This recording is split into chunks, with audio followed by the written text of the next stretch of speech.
Hey guys, welcome back, and I'm gonna do one of my tier lists. Today I'm gonna be talking about the Ninth Doctor because I recently saw all of his episodes last fall in kind of like a binge because Russell's coming back.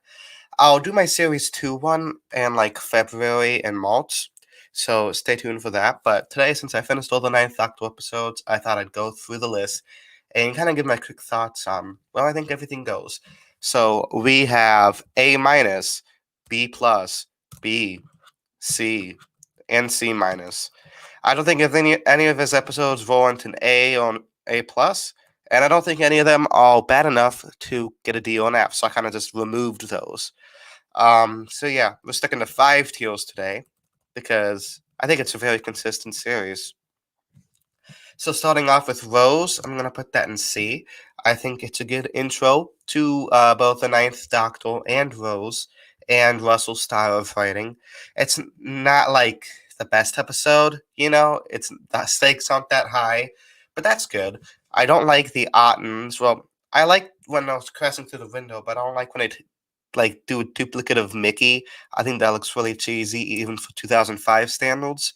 So I don't know. Some parts could be a little silly. The nesting CGI isn't that good, but I think Billy Piper does a good job, and Eccleston kind of has the mysterious doctor going on. He does that really well. Moving on to the end of the world. So this is a kind of the same level as Rose. It's also a C. I think it does a good job at like introducing like, whoa, the world, the universe is so much bigger than 20th century, 21st century Earth. We get all these aliens. We get to see the end of the world and how that affects Rose emotionally, and how the Doctor tries to use it to relate to Rose. All interesting stuff. Cassandra's a bit silly. The Face of Bose, very interesting. So yeah, I think it's a solid episode. Um, I don't like how you could shut off the blinders by just pressing this random button. I don't know. I think that's a bit strange. Moving on to the Unquiet Dead, which I think is the best episode written by Mark Gatiss. I think it's interesting. I like the Charles Dickens character. Considering Charles Dickens, I like him way better than William Shakespeare, so that was a plus. I like the ghosts. I think they're kind of cool. They're kind of creepy. The effects, but the story is good enough to make up for it. It's kind of like the "This Is the Past" episode, so that's good. They kind of make it look like the past, so I think they do a really good job at that. Excuse me. Moving on to Aliens in London and World War III, which is a two-parter. Kind of just grouping together the two portals. I'm gonna give it a C minus because I'm not a big fan of the Slovene. Um, I don't know. It has its moments. It introduces us to Harriet Jones, and we get some nice moments between like Rose and Jackie. Like, where have you been all this time? Like she's traveled a year, but for Rose, it's only been like a couple days. So that was really nice. But I'm not the big fan of the Slovenes, the faulting aliens. I don't know. I think it's dumb. So that's why it's the weakest episode of the season. It's going in C minus. Still not bad. Has some redeeming qualities. Better than like 90% of the Jodie episodes, but that's not saying much. Moving on to Dalek, which I think is the first like great episode of the season. Um, I just think it's a great reintroduction of the Daleks after not being seen for like 20, 15, 20 years. I don't know. It's the Daleks are at the Dalek is at its most threatening. Uh, it's kind of interesting to get like character development for the Dalek because Rose touches it and becomes like kind of part human with human DNA. I think that's really interesting. Um, yeah, the Doctor's great with it. Like when he sees it for the first time, he's so angry because he thought it was dead.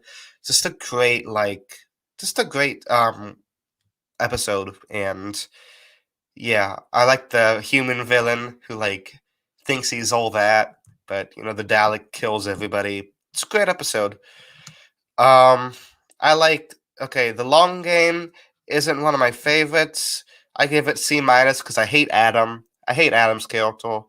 I kind of like what's his name's performance in it.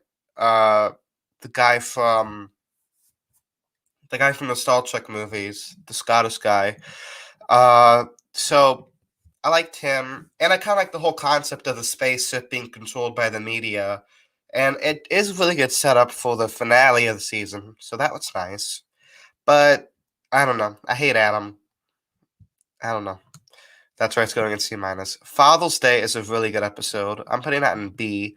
I think it's kind of shows it's Billy Piper's best performance in the season. I think it kind of shows how complex her character is. It's not like this kind of stuff beneath the surface about her grief over the father she never met. And she has some really nice moments both with him and with Eccleston's daughter. How Eccleston's like, "Why do I waste time on you stupid apes?" And I don't know, really interesting episode. Uh, and I kind of like the time loop thing with the call and the Reapers or whatever they're called trying to kill everybody to try to set time straight. It's kind of the first time in the season the series has really dealt with like the consequences of changing history. Moving on to what, in my opinion, is the best episode of the season series was the Empty Child and the Doctor Dances. I think this was great. You get an introduction to Captain Jack. You get the creepy gas mask kids. You get the 1940s atmosphere. It's great. It's a great mystery. First episode written by Stephen Moffat, and he knocks it out of the park. Great job, Stephen. You got the best episode in the season you weren't even a producer of. So, great job. Um, it's just great. The heartwarming ending of Everybody Lives is still like wonderful.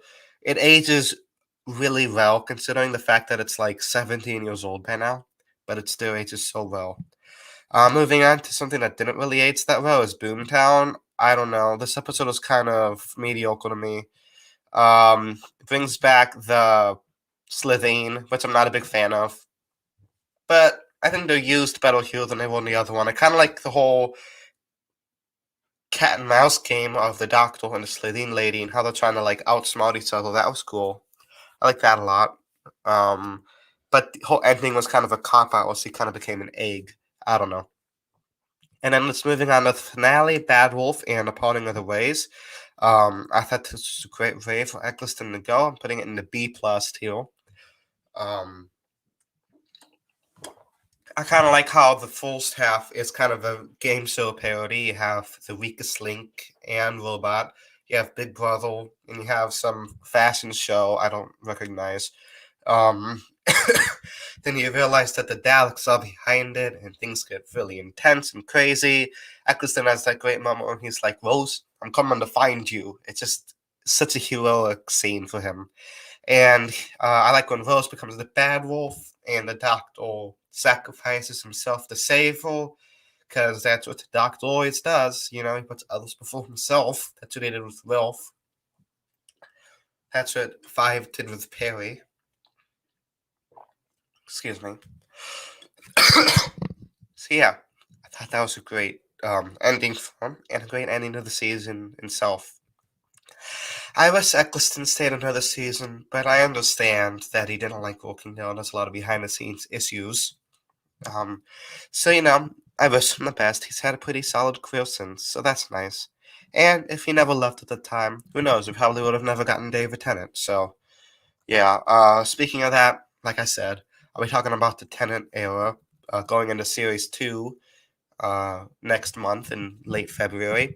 I started it with the Christmas Invasion. I put that on my channel a couple months ago. So if you want to go check that out. But yeah, hope everybody out there likes the list. Let me know what you think of the list, where you'd put stuff. And I will see you guys next time. Peace.